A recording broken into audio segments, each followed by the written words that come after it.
Hallback. I am so excited to have you here today at the True Stories Lab. Welcome, welcome. It's good to see Thank you. you. I haven't seen you in way too long. In fact, I almost gave something away. I'm not going to say what I was just going to say, but here's what I will say. So, Chevelle, you were one of the first people to take the class that I taught with Andy. So, you have done some professional acting, yeah? Yes, yes, yes. Yes.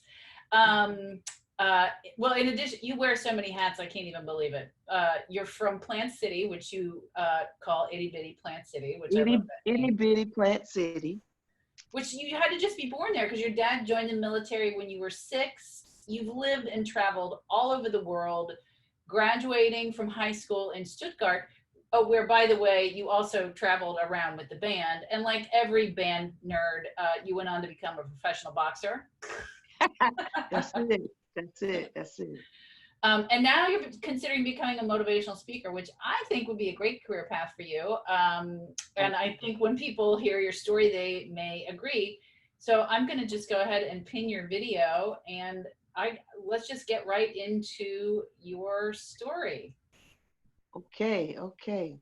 Let's see. Where shall I begin? Well, when you look at me, when I tell you my story, you're gonna be like, nah, you don't seem like that type of person or whatnot. But yeah, I was to the age of 5, 6 years old. And I will never forget 9 o'clock was my bedtime, 9 p.m. And I heard my mother and my father in their bedroom. And my mother, she's very animated. I can hear her say, hit him back, hit him back, hit him back, hit him back. And I'm like, wow, what's going on? So I jump up and I go to the corner of my mother and my father's bedroom. And I look in and I'm trying to see what's going on. And there they were, Muhammad Ali and Sphinx. They were fighting. And I'm standing there and I'm like, ah. And I can remember the first movie my mother took me to see was Rocky 1. Same thing happened in the movie where she would jump up in the middle of the movie and she started screaming, hit him back, hit him back, hit him back. And I don't know why, but I thought that was like just fascinating. So moving forward, some years later, same thing. My mother hit him back, and I'm looking to see what's going on. And Muhammad Ali and Sphinx, they're fighting. And I can remember Muhammad Ali is moving around, like a bee, sting like a bee. And Sphinx, he's coming and he's throwing his punches and he's swinging at Muhammad Ali, and Muhammad Ali is moving back and making him miss, but making him pay, making him miss and making him pay. And I'm standing there and I'm just looking in awe and I'm like, I want to do that. I can do that. That's what I want to do. And it wasn't so much of the hitting aspect. It wasn't so much of the fighting itself, really. But what amazed me was that he was able to make him swing at him, but at the same time make him miss. So that was the fascinating part to me. And I remember going to bed and looking up in the air and punching up in the air saying, I can do that, I can do that. So years passed by. And I'm at some friend's house and watching the TV there. It was a boxing match, Mike Tyson. Everybody know Mike Tyson. And so while waiting on the main event, there were 2 females, co-main event. And I was like, no, female boxing, because that was unheard of. So as I'm sitting here waiting on the Mike Tyson fight and having a couple of little cocktails with some friends and everything, and I see this and I started screaming, oh my God, I've arrived. And everyone looking at me like, what's wrong? What are you talking about?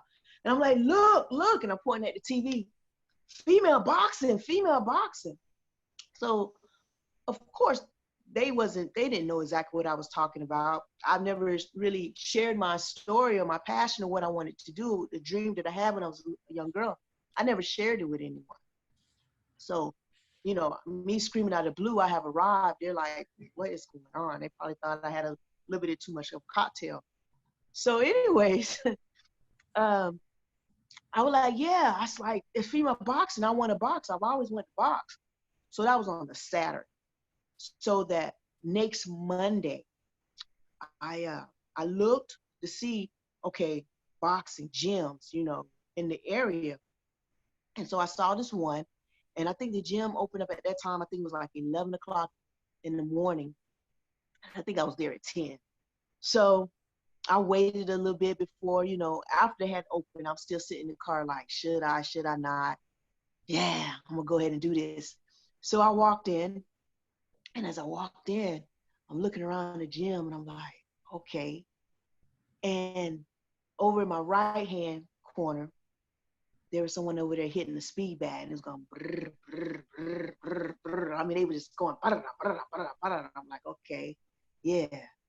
So then on my left hand side, I'm looking over, and there's this big old tall bag, and a guy, he was just welling on the bag. I mean, hitting as hard as he can, just hitting it. I mean, sweat just slinging everywhere, and he just hitting the bag.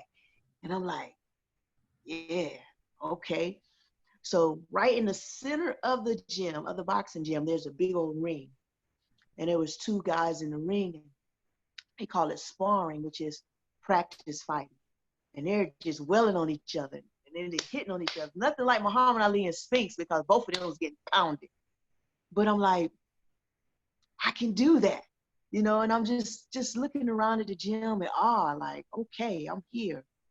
So the trainer came up to me, and I'm just looking, and he was like, yes, can I help you? And I was like, yeah, I want to box. And he was like, excuse me? I'm like, yeah, I want to box. I want to learn how to box. I want to fight. And so he was like, okay. So he told me what I needed. You need to go to the store. You need to get your headgear. You need to get your mouthpiece. You need to get your gloves. You need to get, boxing shoes. And then the workout attire, whatever you choose to wear is fine. But you needed those things in order to box. So I went straight to Walmart. And that's the only place that I knew of at the time. I went straight to Walmart, and I got what they had. And I came back the next day. I'm like, I'm ready. And he was like, okay. So the heavy bag over there, you go over there and hit the heavy bag, and you're going to start out with a 1-2, 1-2. And we're going to work on that, and we're going to see, what you have, and we're going to go from there. Okay, no problem. So I go to the heavy bag, and I'm welling it like the guy was when I first walked in. And I'm 1-2, I'm just beating this heavy bag, beating it like as if it had stole my money or something, And so for about 2 weeks, almost 3 weeks of that, I'm seeing all these other guys coming in, hitting these different bags, and I see the coach paying attention to these guys and showing them, okay, your right foot have to go this way, your left foot have to go this way, you need to do this, you need to do that. He's not paying attention to me. So I'm like, hey, yes. So I've been here for almost a month, willing on this bag, and you're not showing me anything. You're not teaching me anything. And so I'm not understanding, what the problem is. So he was like, well, what is it that you want to do? I said, well, I want to box. I want to fight. And the guys was in the ring sparring, and I'm like, I want to do what they're doing. He says, do you think you're ready for that?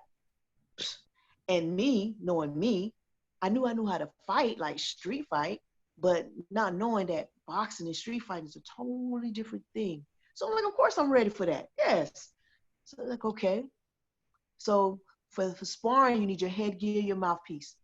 Make sure you have it tomorrow, and we're going to start. No problem. I came back the next day ready, super ready. I get in the gym. He matched me up with some guy. He was a professional fighter. He matched me up with that guy, and I get in there, and I'm doing good. I'm just doing very good until I threw a punch, and the guy slipped to the side, and he goes to my body. Bing! And when he hit me to my body, I slowly go down to the ground. I'm like, yeah. And so when I hit the ground, everybody looked, and I jump back up. I'm like, I'm ready, let's go. And so we're fighting, and he does it again. Bing! To the body. I go down slowly again. I hold up my finger, and he was like, I jump back up again. I said, I'm ready. And so I think after the third time of that, the trainer was like, okay, that's it. That's enough for today. But type of person that I am, how I'm built up, I'm like, nah, I can't. He got the best of me now. We got to keep going until the tables turn.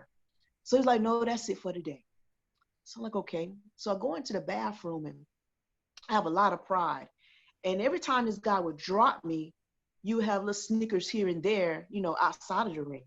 Me being the only female there at the time, I'm like, okay, they trying to break me. They trying to make it where I don't want to box. I don't want to do this. Like, nah. So I got myself together, wiped my eyes and everything, looked in the mirror and made sure the face was right. I walk out of the bathroom and I said, Coach, what time I need to be here tomorrow?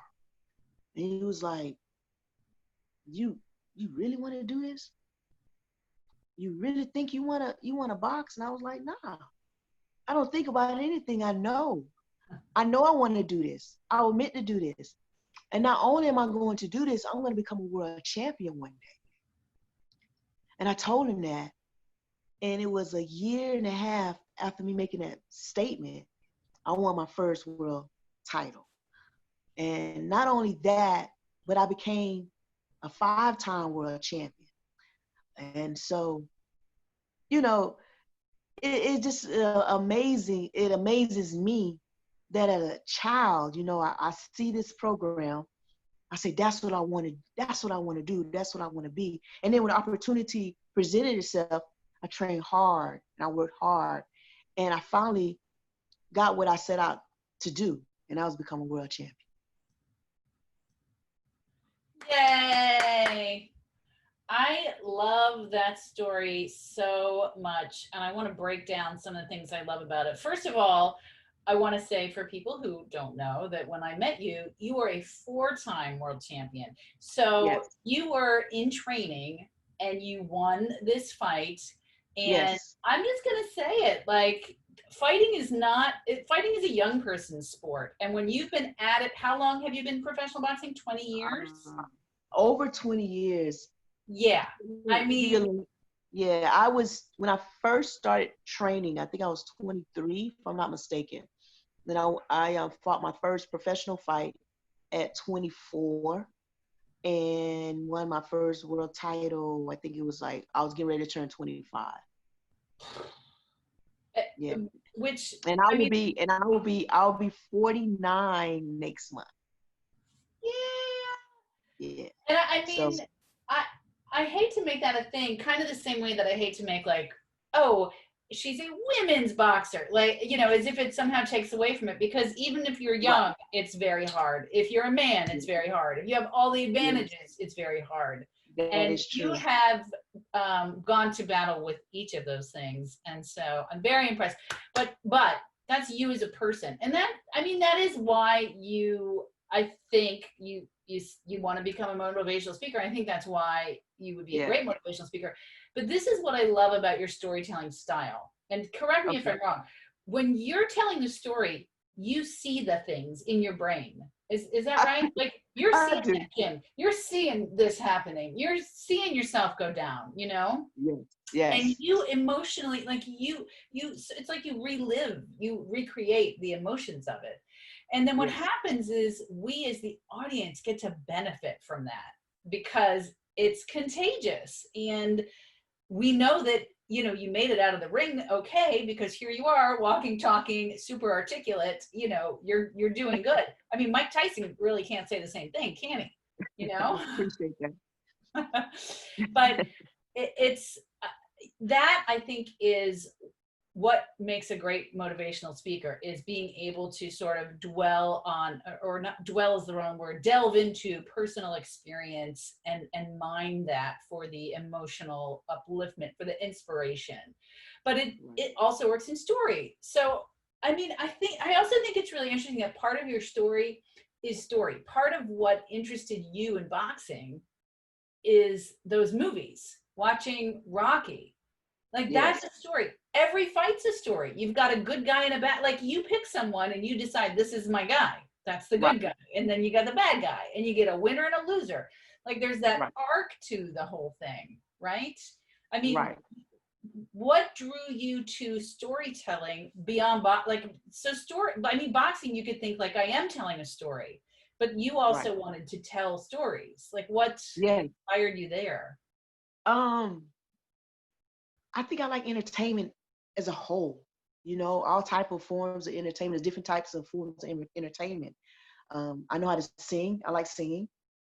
Um, Storytelling. I think with storytelling, you can make a person either smile if they're down and out, or if you just want to give a person a good drama, you know what I'm saying? You could do that in storytelling. If you want to give a good person a action, you can do that in storytelling. And I'm very descriptive because I want to give the whole story. I want you to see the whole picture. So what other form of entertainment can you do that in than storytelling?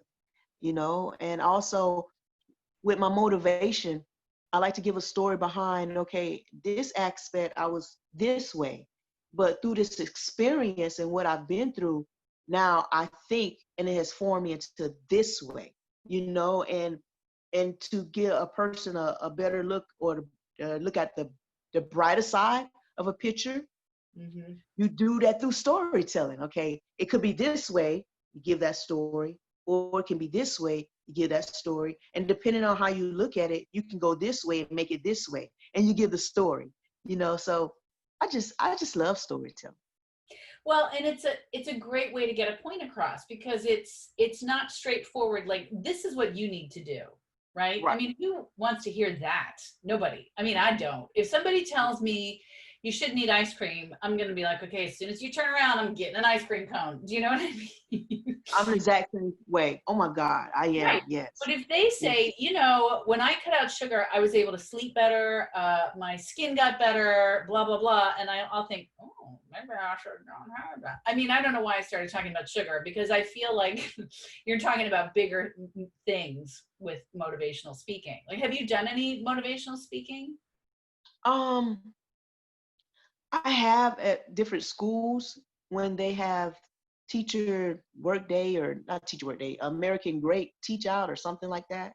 Yeah. And they would invite, different ones that has different careers to come out and speak to the kids. So I always use that opportunity, to motivate. I've also done a couple of speaking engagements here and there, only Mhm. about like 4 or 5. And Yeah. every time I get on whatever platform that I'm on, I try to use it as an avenue to motivate or inspire somebody. Because especially with you have mental health, which is really really bad in our country. And Well, and with the sometimes pandemic, especially. yeah, and sometimes just a smile, can help a person. You never Yes. know, you know, who you may influence or infect when you pass, in passing. So I always try to give some type of word of encouragement or inspiration because you never know. Right. Right. You never know what's going on for other people at all. Exactly. Um, and it's so easy to have an exchange that's, we're talking about when you sort of collect material, I guess, for a motivational speech, like how do you go about like pulling stories out of your life? Do you have a process for that in particular? I don't. Um, Sometimes, like for example, when I go to the schools and I speak, depending on the age, I Yeah. will I will think about a situation and then water it down, especially if I'm dealing with, I say, elementary students. I Mm, think of a situation like dealing with reading. For yeah. example, not gonna make it long. For example, my second fight, I really didn't know the business aspect of boxing, so I kind of got screwed. And it's important that not only the sport itself, some of us are talented, so we just with practice and make us a much better um, athlete, but you also need to know the business side as well. So I use an example that I went through, but I watered it down a little bit so they can understand it, to let them know that reading is very important. You want to know how to read so you can know what type of contracts what type of money you're making, what type of money that you should be making. You know what I'm saying? And if you don't know how to read and know how to comprehend, then these type of things will get past you and you get screwed. So, Right. different things that But Chevelle, make I him, feel like that could be a motivational speech that you gave to adults, artists or actors or people who sort of like to pride themselves in saying, "Oh, I don't know math," and it's like, well, listen. exactly, Right? exactly, So, well, because I I got really, screwed. I look forward to hearing more stories from you. I want to thank you so much for coming on, telling your fantastic story. Um, Thank you. and hopefully we'll have you back to get more from what's going on.